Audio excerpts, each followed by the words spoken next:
11 days from now,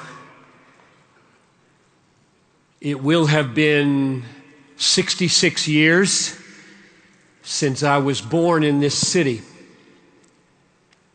I mention that because I've been now a believer for 60 years, and I want to encourage you at your stage that you can make it. At least I want to encourage you that you can make it to 66, because I don't presume upon the grace of God. I cling to it, I plead for it daily. But I do want to bear witness that you can make it by God's grace. He who began a good work in you, if he's begun a good work in you, will complete it to the day of Christ. Now unto him who is able to keep you from falling. It's an awesome statement in Jude 25. Now unto him who is able to keep 18-year-olds for the next 15 years from falling, and to present you without blemish and with great joy before the presence of his glory. Now unto him be glory and majesty, dominion and authority before all time, now and forevermore. That's the kind of exaltation Jude feels when he contemplates, he keeps me. He holds on to me. He didn't let me fall away. Rejoice not over me, O my enemy. When I fall, I will rise. When I sit in darkness, the Lord will be a light for me. He will bring me out to the light, and I will look upon his vindication when he works justice for me and not against me. Then my enemy will see, and shame will cover her who said to me, where is your God? I love Micah chapter 7, verses 8 and 9, because it does include a kind of fall. Rejoice not over me, O my enemy. When I fall, I will rise. When I sit in darkness, the Lord will be a light for me.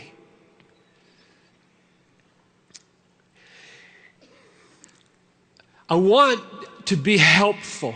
I want to be helpful for the next 50 minutes or so to manage the failures of this past year and help you not be destroyed by them, help you not be paralyzed by them. And I want to be helpful for the next year or 60, 70, 80, that God will empower you to fight the fight of faith every day so that you can say, when you're standing in my place here, he kept me.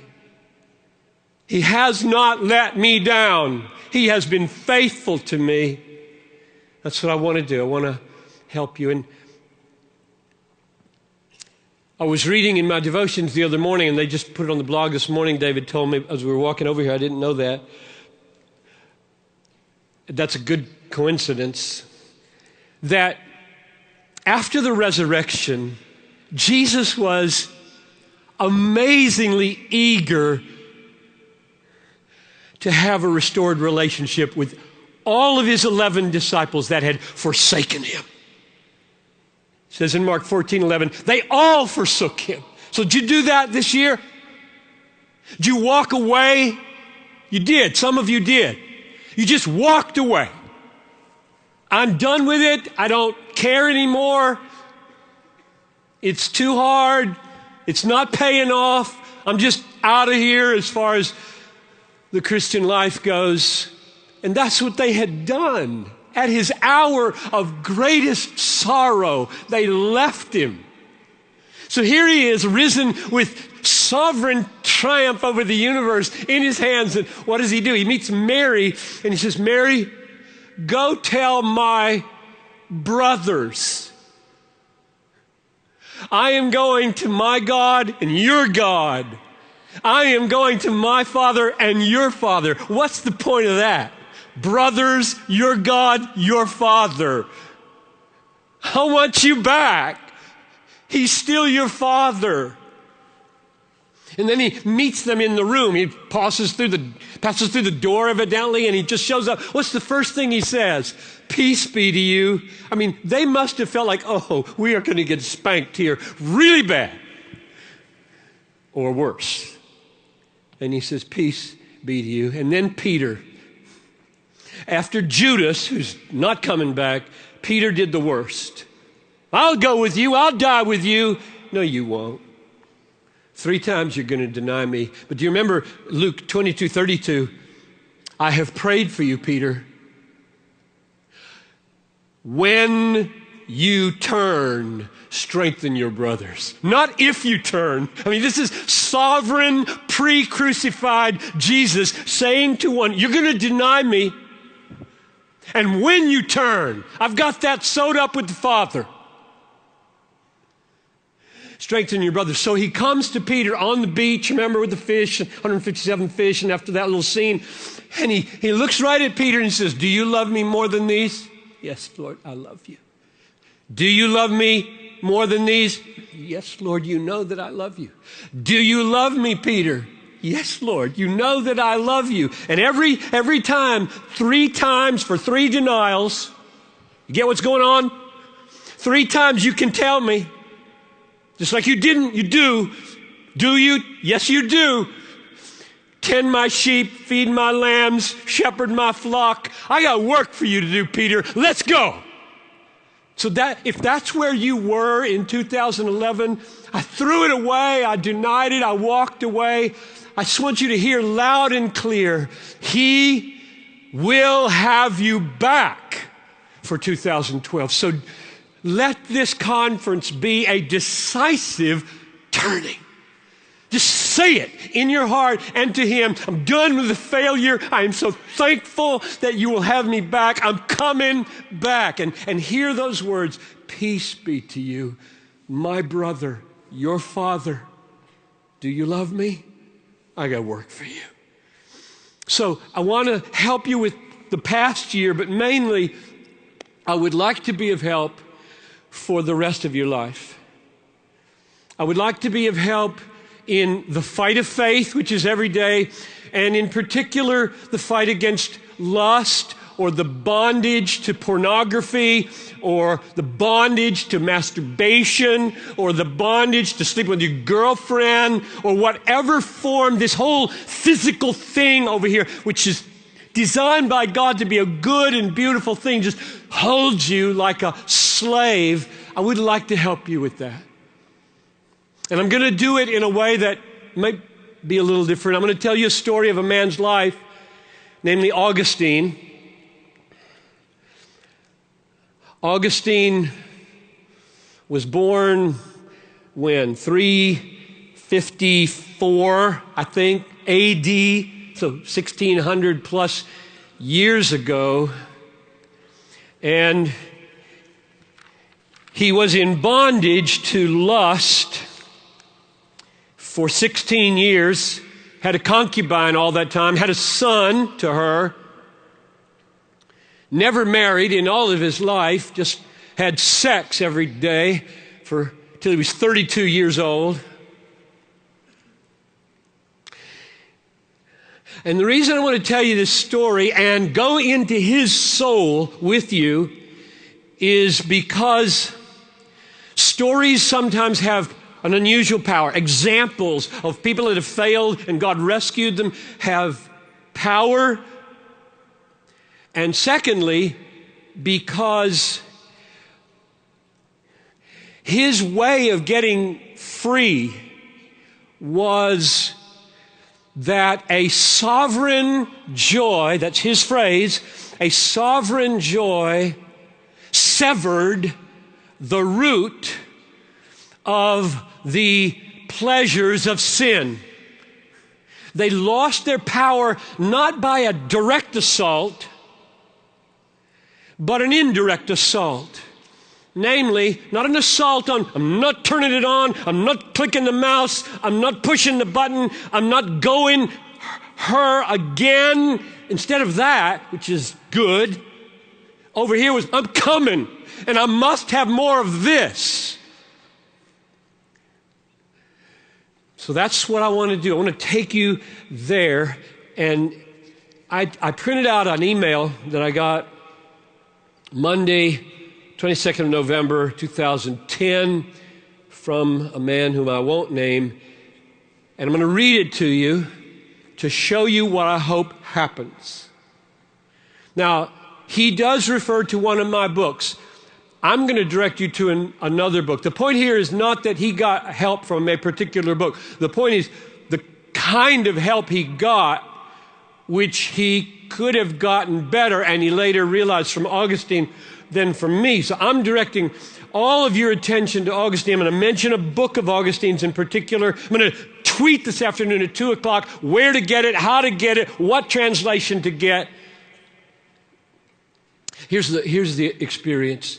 A battle began raging in my heart from the time I was 13 years old, and it continued with shame into my earliest days as at a Baptist seminary.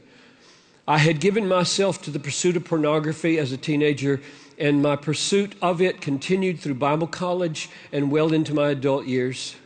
I have vivid memories of being sprawled on the floor, face down before God, asking the Almighty to drive the insane pursuit of death from my heart.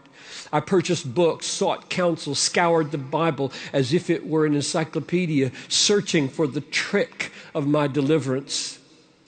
About midway through seminary, one of your books was casually introduced to me during a lecture in a seminary by a seminary professor, The Pleasures of God.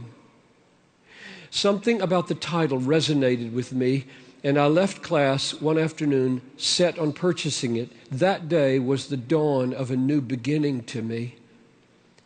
Let me pause here. The Pleasures of God is not a book about sex at all, except that everything about God is about sex. It's just about how can you help someone get a bigger vision of God and what he's really like. And so the book unpacks what God takes pleasure in, because you can judge a person's character by what they delight in. And so if you know what God delights in, you can know more of his character. And knowing more of his character, you'll be shaped into it and be indirectly freed from these bondages that hold us. So that's what's going on here. It was different than any other book I had purchased, and I began painstakingly to soak in the truth presented on each page. Your sermon series on Ruth awakened me to a sovereign God who was plotting for my glory. The words of Ruth changed me and began to transform my thinking. Pornography was the fruit of a far more sinister sin. In the months and years that followed, the Lord introduced me to the power of a new delight.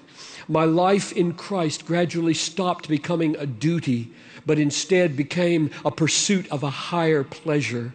I laughed with giddiness years later as I read the testimony of Augustine. The work of Christ in Augustine's life was eerily reminiscent of my own battles. That's why I'm going to Augustine. I've learned most of what I've learned from Edwards and Augustine and people like that about how to fight the fight of faith, not only against lust, but against every sin. They're all fought the same way, namely by a sovereign joy that masters you and severs the powerful root of the other controlling pleasures. You fight fire with fire, joy with joy, pleasure with pleasure, beauty with beauty. That's the way you do it. So he was born 354 AD, November 13. After 3 decades of bondage to sexual sin, he was converted and became the bishop of Hippo. He was born, by the way, in North Africa. He was an African. And he became the bishop of Hippo, which is in present-day Algeria in Africa. So we're studying the theology and the life of a North African here. Here's what he said, or here's what Adolf Harnack said about his influence. I just want to, not all of you even know who Augustine is, probably. I want you to feel how huge he is. You've heard names like Calvin and Luther outside the Bible. Well, Augustine was their teacher. He lived 1,000 years before them, but all of them say he's our teacher. So he is one of the most influential human beings that have ever walked the planet, both in the church and outside the church. Adolf Harnack said, "The greatest man the church has possessed between Paul the Apostle and Luther the Reformer was Augustine." He entered the church and the world as a revolutionary force and not merely created an epoch in the history of the church, but determined the course of its history in the West up to the present day. He had a literary talent second to none in the annals of the church. And Warfield said, "The whole development of Western life in all its phases was powerfully affected by his teaching." After Jesus and Paul, Augustine of Hippo is the most influential figure in the history of Christianity. So, just if those are even close to the truth, what you're seeing is that a man who lived in absolute bondage to sex for 32 years was then used by God to be the most influential Christian outside the Bible ever. That's amazing. We should be hopeful. The book that I'm going to encourage you to read, if I could just make one thing happen aside what's going on in here, one habit for 2012, it would be that all of you would read Augustine's Confessions. It's a classic. It's one of the most famous books in the world. You ought to read it just to be an educated human being. And it's 350 pages. It's the only book that I know that is totally addressed to God. Every sentence in it is a prayer. Every sentence. I'll say more about that in a minute, but it is unique and has unusual power. So get it. It costs you $7.50 at Amazon this afternoon if you go there. And if you're a Prime person, it won't even cost you postage. So if you want to know what translation I recommend, you can ask somebody who does Twitter after 2 o'clock this afternoon. As I grew to manhood, he wrote in that book, I was inflamed with desire for an excess of hell's pleasures. My family made no effort to save me from my fall by marriage. Their only concern was that I should learn how to make a good speech and how to persuade others. So at 16, he leaves his city of Thagast and heads for Carthage. And his mother, Monica, who is famous for praying for him all these years until he's converted at age 32, she says goodbye to him and pleads with him not to commit fornication, especially with another man's wife. That's what she ends her farewell with. So he says, I went to Carthage, where I found myself in the midst of a hissing cauldron of lust. My real need was for you, my God, who are the food of my soul. I was not aware of this hunger. So he took a concubine and had her on the side for the next 15 years, had a son, Adeodatus, I don't know how to pronounce it, and it's tragic what became of them, but I'll let that story go for another time. Now, here we are. He's 30 years old. So I'm skipping all that dissolution. You can just use your imagination, or maybe you shouldn't, for what he was doing all that time. He moved to Milan, Italy when he was 30 years old. And there he came under the influence of Ambrose, a pastor. And he attended mainly for literary reasons, because Ambrose was just a good speaker. And he sat under his ministry week in and week out until God took him. So I'm going to read you the account that he wrote in the Confessions of what I think we could say is one of the most important days in church history. Maybe one of the most important days in world history, given the effect that Augustine had on the church and the church has on the world. So what's happening now and what could happen for you? I'm just thinking of those of you for whom this has not happened or some form of it. That as I read this, it's about a page and a half long. As I read this account of his conversion and how God did it, you might feel the Holy Spirit moving in your heart, mind, and body, beckoning you out of the bondages in which you live in a similar way. So listen prayerfully. Ask God to use it that way. So the day comes, and he is with his friend Alypius in a garden, and they're talking about the impossibility of purity, sexual purity in particular. There was a small garden attached to the house where we lodged. I now found myself driven by the tumult in my breast to take refuge in this garden where no one could interrupt that fierce struggle in which I was my own contestant. I was beside myself with madness that would bring me sanity. I was dying a death that would bring me life.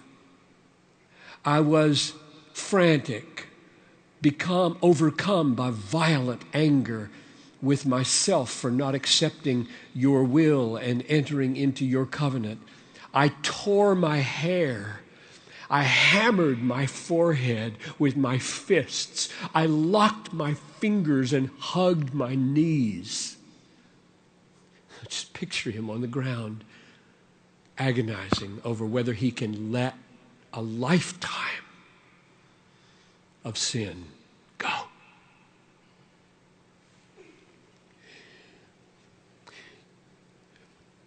The battle became pretty clear for him between the beauty and pleasure of sexual lust versus chastity or continence with Christ. I was held back by mere trifles. They plucked at my garment of flesh and whispered, "Are you going to dismiss us? From this moment, we shall never be with you again, forever and ever."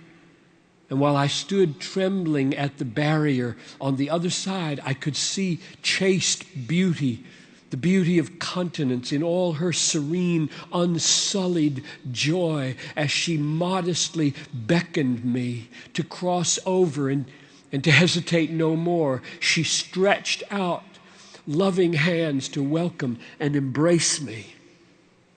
So now the battle has come down to these trifling clutches. You will never have us again. So pornography, for example. I mean, I'm sure it has said that to you. You're going to make a decision never to see me again. Really? Oh, really? Brothers, that is possible.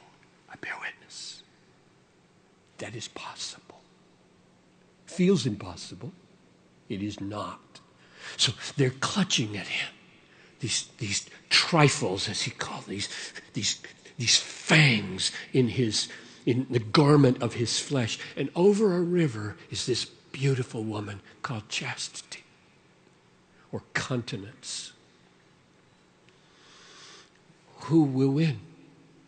It's beauty against beauty. It's joy versus joy. There's no victory here about, no, no, no, no. That's not victory. Crossing that river into the arms of godliness and Christ, that's victory. Having a new sunshine over there, a new kind of tree, a new and high and sovereign pleasure, that's victory and freedom and hope and joy and salvation. I flung myself down beneath a fig tree and gave way to the tears which now streamed from my eyes. In my misery, I kept crying, how long will I go on saying, tomorrow, tomorrow? Why not now? Why not make an end of my ugly sins at this moment? All at once, I heard the sing-song voice of a child in a nearby house. Whether it was the voice of a boy or a girl, I cannot say. But again and again it repeated the refrain. Take it and read. Take it and read.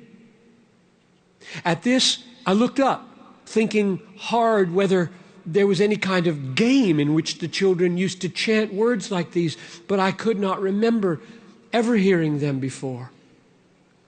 I stemmed my flood of tears and stood up, telling myself that this could only be a divine command to open my book of Scripture and read the first passage on which my eyes should fall. So I hurried back to the place where Alypius was sitting, seized the book of Paul's epistles and opened it, and silence. I read the first passage on which my eyes fell. Not in reveling in drunkenness, not in lust and wantonness, not in quarrels and rivalries. Rather, arm yourselves with the Lord Jesus Christ. Spend no more thought on nature and nature's appetites. I had no wish to read more, no need to do so, for in an instant, as I came to the end of this sentence, it was as though the light of confidence flooded into my heart and all the darkness of doubt was dispelled.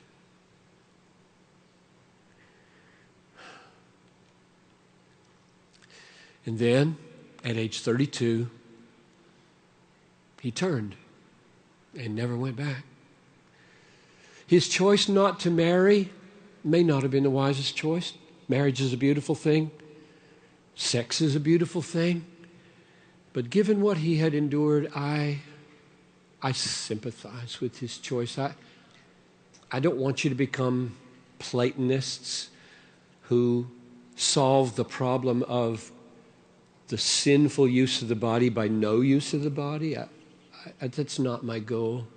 It was his choice. I will just never go there.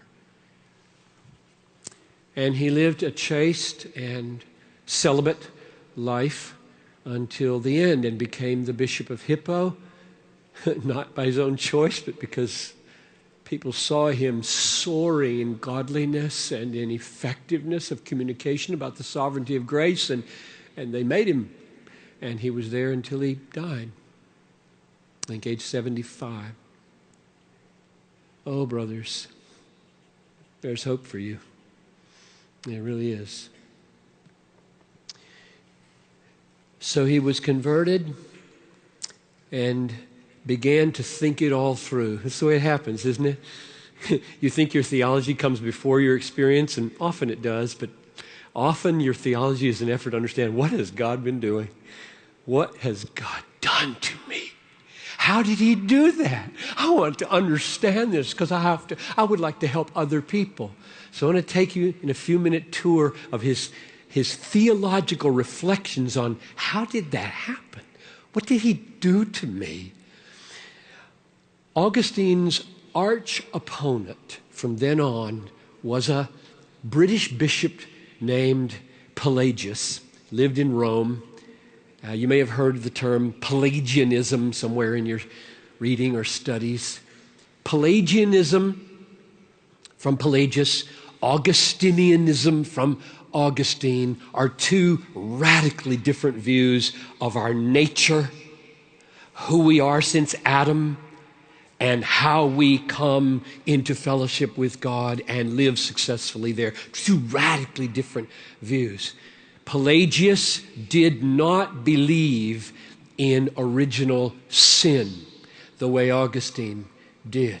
That is, he didn't believe that our minds are so darkened by sin and our wills are so bent by sin and our emotions are so enslaved by sin that we couldn't, on our own, break free into faith and godliness. He said, you can't. And Augustine said, no way can you break free on your own without a sovereign intervention of God's grace in your life. And his whole life was spent trying to understand, what's that like? How do you experience that? What is sovereign grace? What is it? How do you experience it? How do you taste it? He said things that drove Pelagius up the wall. He said things like this. This is one of the most famous quotes from the Confessions. Give me the grace, O Lord, to do as you command, and command me to do what you will. O holy God, when your commands are obeyed, it is from you that we receive the power to obey them. That's Augustinianism. Command what you will, give what you command. That's the essence of what I believe and what campus outreach is built on. It's another word for reformed. I'm a slave. 32 years to prove it for Augustine. Will it take that long for you? I'm a slave to my sin. It may not even be lust for you. It may be the praise of man. Desperately needing approval from girls or men. Enslaved to always be a second-hander, looking for, please like me, please praise me, please accept me, governing all your behavior to avoid anything other than that. That's slavery. So I don't know what your slavery is, except you're male, and I'm assuming you got issues with sex.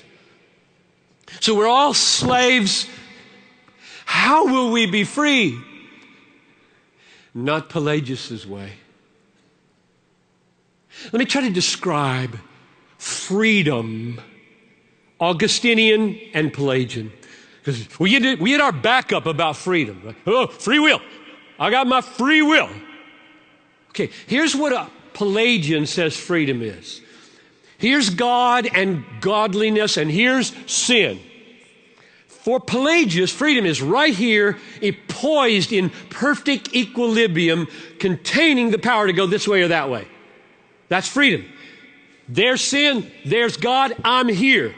Augustine looks at that and says, that doesn't exist in the universe, and it shouldn't, and I don't want it. I'm either here or I'm here. I'm not poised in equilibrium.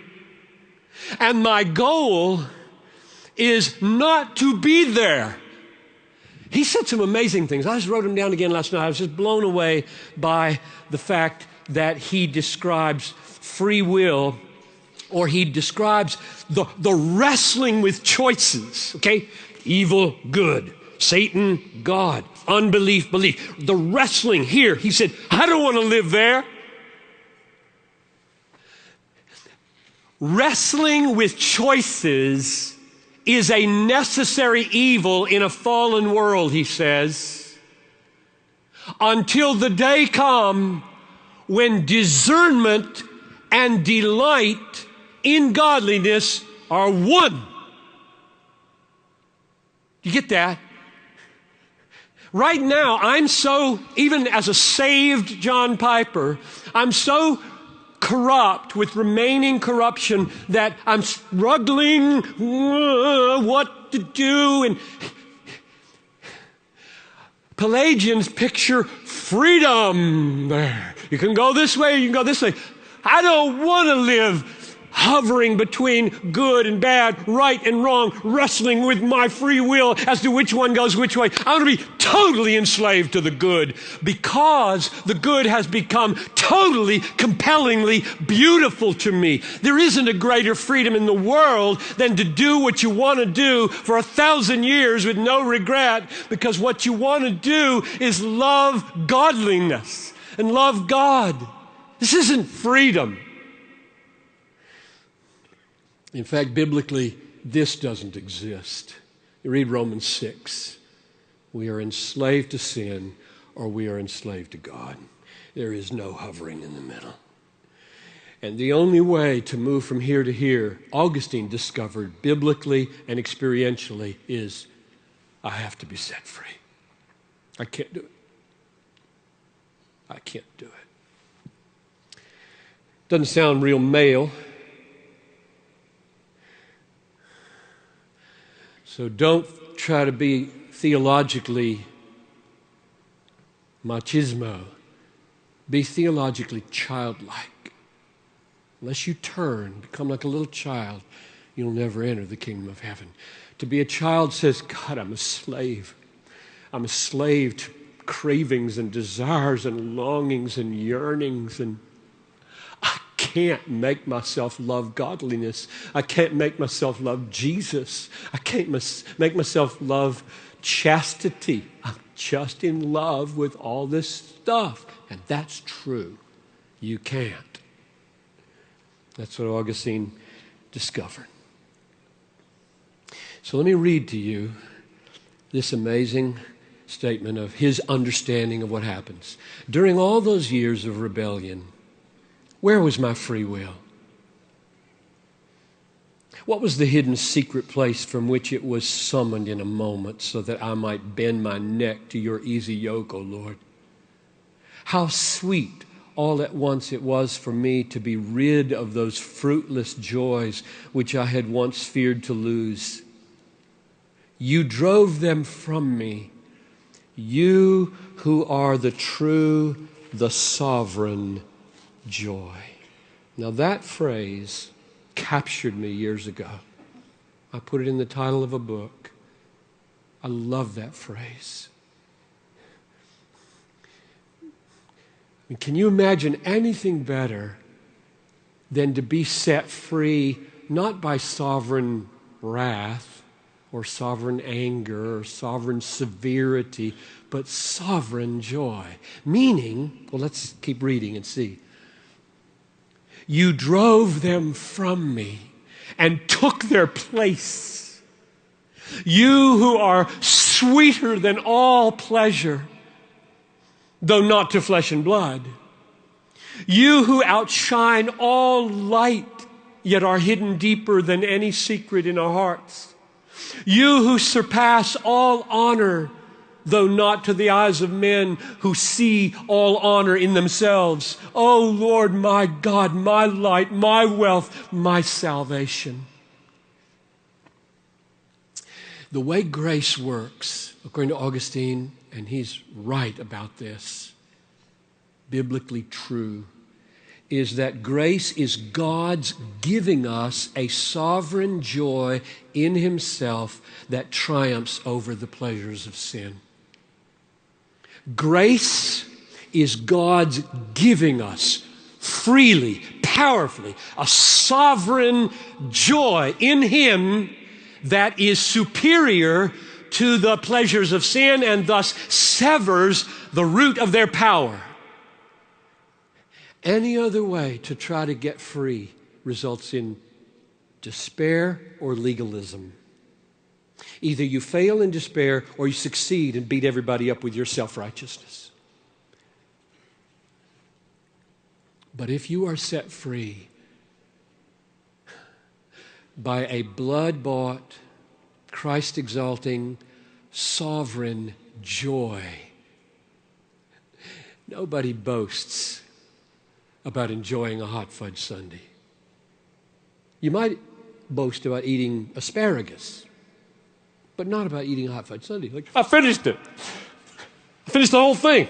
I mean, you wouldn't. You say, well, it's good. It's good. You don't boast when you do what you want to do. You boast if you do really hard things and people admire you and pity you because you sacrifice so much. So if you're set free by God's sovereign, supreme, superior joy, you're not only free from, you now, to go back to my little freedom illustration, you're not here hovering.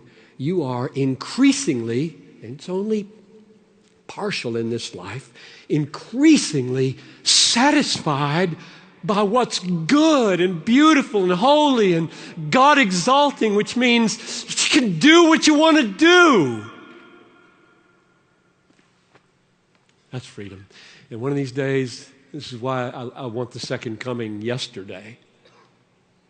You know what's going to be best about the second coming after seeing Jesus? Not sinning anymore. Not even battling sin anymore. Not even feeling the slightest inclination to any sin anymore. Can you imagine a more magnificent freedom than to do what you want to do for 1 billion years? Every morning, every night. And it gets better and better because you just see more and more of Him. Augustine penetrated to the bottom of his own soul and the bottom of the Bible when he realized every man, this is a quote now, every man, whatsoever his condition, desires to be happy. There's no man who does not desire this, and each one desires it with such earnestness that he prefers it to all other things. Whoever in fact desires other things desires them for this end. If that's true, it is, I believe, then the battle for godliness is the battle for joy. You try to deny your quest for joy, you deny that you're a human being. God made you to be happy. You want to be happy like you want to eat. Who has it in his power, he said, who has it in his power to have such a motive present to his mind that his will shall be influenced to believe? Who can welcome in his mind something which does not give him delight? Who has it in his power to ensure that something that will delight him will turn up, or that he will take delight in what turns up? If those things delight us which serve our advancement towards God, that is due to not to our own whim or industry or meritorious works, but to the inspiration of God and to the grace which He bestows. So saving grace, sanctifying grace, converting grace for Augustine is God's giving us a sovereign joy in God that triumphs over other joys. We can be free. And He gives us that gift now in measure. That's why I began by saying I want to help you with the fight of faith, not the drift of faith or the coasting of faith in 2012. It will be a fight. But when you've tasted the sovereign joy, when the sovereign joy has laid decisive claim to the roots of your emotions and your heart, then you know you can fight in the strength that God supplies and get the victory. So what follows in Augustine's understanding of the Christian life is that we are pursuing joy. This is what I'm going to talk about tonight for all of us. All of life is the pursuit of maximum pleasure in God. Here he's talking again. The soul of men shall hope under the shadow of thy wings. They shall be made drunk with the fullness of thy house, and the torrents of thy pleasures thou wilt give them to drink. For in thee is the fountain of life. and in thy light we see light. Now, I'll keep reading here, but listen. One of the reasons that this is not landing on some of you with any effect at all, not stirring or moving or quickening or awakening anything, is because your capacities for longing have shriveled up. Matt Chandler was sitting here on his stool yesterday and said some unbelievably wise words about, he said, this is the most entertained generation in the world, history of the world, and you have universal access, it's all on your phone, to all the information in the world, which means you can titillate yourself with anything, anytime you want, and you're all bored, he said. And I was sitting right here and I thought, I bet they don't think they're bored. I bet they think they have instant access to non-boredom right here all the time. And then he said, and the tragedy is, you've got enough here to deceive you so that you don't realize you are bored. That's profound. I hope you thought about that. So right here in the middle of this quote that I'm reading, Augustine is assuming something really scary and really terrible about this room right now. Namely, that there are people in this room that are so not numbed so much as the capacity for thrill, the capacity for magnificent pleasures has just gotten smaller and smaller and smaller because you're getting it here, here, here. These are really teeny by and large. Teeny pleasures. You get a news thing, that's teeny, and a sex thing, that's teeny. A little YouTube clip that's funny, that's teeny. Just on and on. Entertain each other with texting. And it just shrinks and shrinks and shrinks. And pretty soon, you visit the Grand Canyon, you just text on the side. You don't see anything. You can't see anything. So here's what he says. Give me a man in love. He knows what I mean. Give me a man who yearns. Give me one who is hungry. Give me one far away in the desert who is thirsty and sighs for the spring of the eternal country. Give me that sort of man. He knows what I mean about sovereign joy. But if I speak to a cold man, he just does not know what I am talking about. And if you're in that category, I think you should right now be crying out in your heart, oh God, don't let me be that man. Which leads me to prayer. If you say, okay, all right, if this is the battle, if the battlefront is the battle to experience a sovereign joy that severs the root of all sinful pleasures, then what do I do? Is there anything I can do? Or do I just lie in my bed and wait for sovereign joy to show up? And the answer is that you pray like crazy, and that you expose yourself to as many displays of God's greatness as you can, which is why I'm urging you to read Augustine's Confessions. You pray. You cry out to God. Prayer and the display of God. What do I love then? This is Augustine's effort. I'm almost finished. This is Augustine's effort to help you experience God with such joy that it conquers.